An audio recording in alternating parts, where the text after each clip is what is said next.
Sa totoo lang po mga kalingap, sa totoo lang, kung halimbawa di ako nag ng mga love team, naggawa, siguro aking ang aking subscribers baka mga na ngayon, nasa 4 million na, no?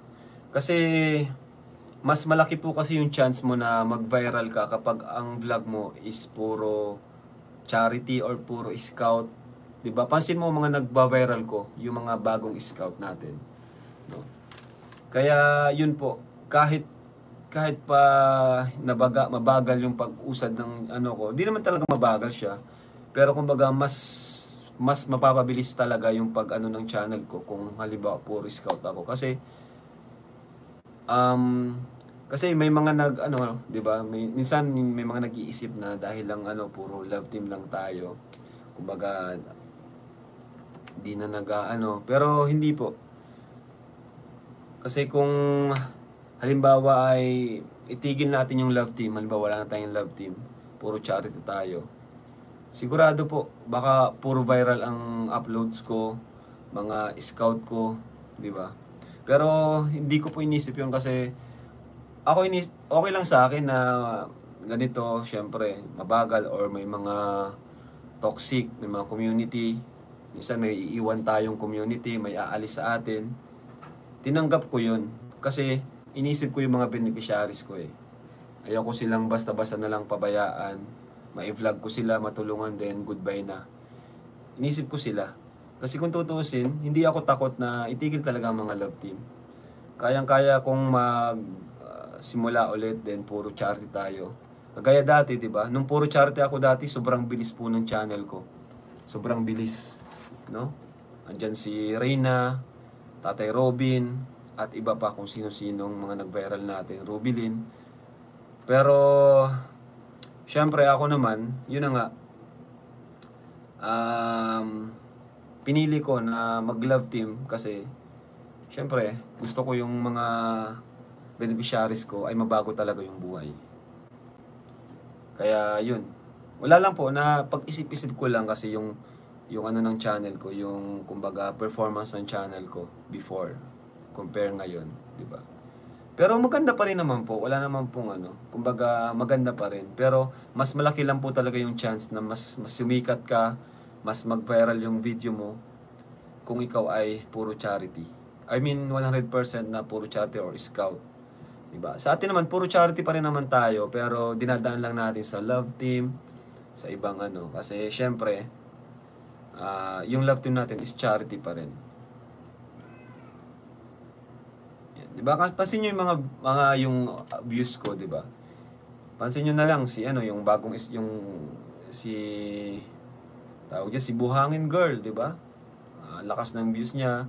Pati si Francine, no? Yung kababae sa kabundukan sa Kamsur, 840,000 na. Pero yun nga po, hindi ko yun. Kumbaga,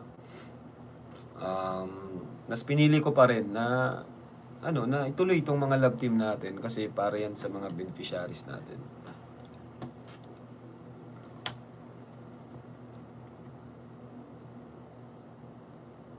Tama ka, Kalinga Prab, mas mag-viral ang charity at walang gulo. Yun na nga po. Kasi kung tutuusin talaga, tawag dyan, kaya kong alisin yung mga toxic, no? Mga toxic. Kasi nagsimula talagang ang bashing or toxic sa pag-love team natin. Pero ako, hinayaan ko lang. Kumbaga, nagsakripisyo tayo ng kahit papaano. Nagsakripisyo tayo na okay lang na kahit masapawan tayo or magpakilala tayo gamit ang ating main channel. Hindi natin inisip yun, no? Inisip lang talaga natin is para sa pagtulong, para matulungan natin yung ating mga beneficiaries, yung ating mga bida, yung mga particular na bida sa ating sa love team, diba? At syempre pati na rin sa mga kasama ko, mga staff ko, tulong ko na rin yun sa kanila, diba? Kasi kung iba lang, kung halimbawa ay madamot ako o kami ni Kuya Bal, di ako magpapasikat po ng iba, di ako ano ng kung sino-sino sa channel ko. Pansin nyo po, di ba, yung ibang mga channel, wala kayong makikitang ibang tao sa channel nila, kundi sila lang yung bida, sila lang yung ano. Pero ako, di ko po inano yun, di ko inisip yun na, ay, na baka someday makalaban ko ito, or mas anuhin na ako nito, mas masikat na to sa akin, di ko po yun inisip, di ba? Kagaya niyan, sila Jomar, sila Edu, walang problema sa akin kung sila yung nasa channel ko, sila yung main character sa channel ko.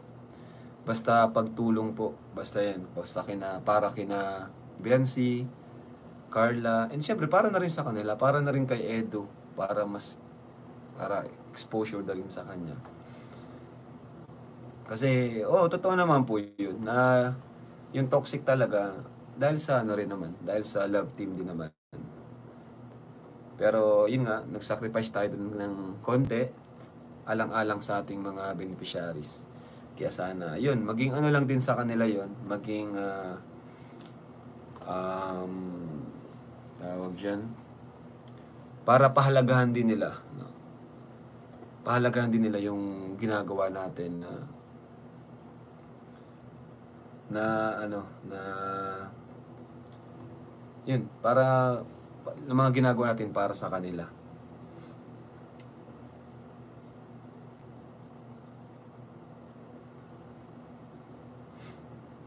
Malaki ang naitulong ng love team kay Jomar din. Yes po, hindi lang sa mga beneficiaries, so pati na rin sa mga staff ko. Di ba? Kaya yun po,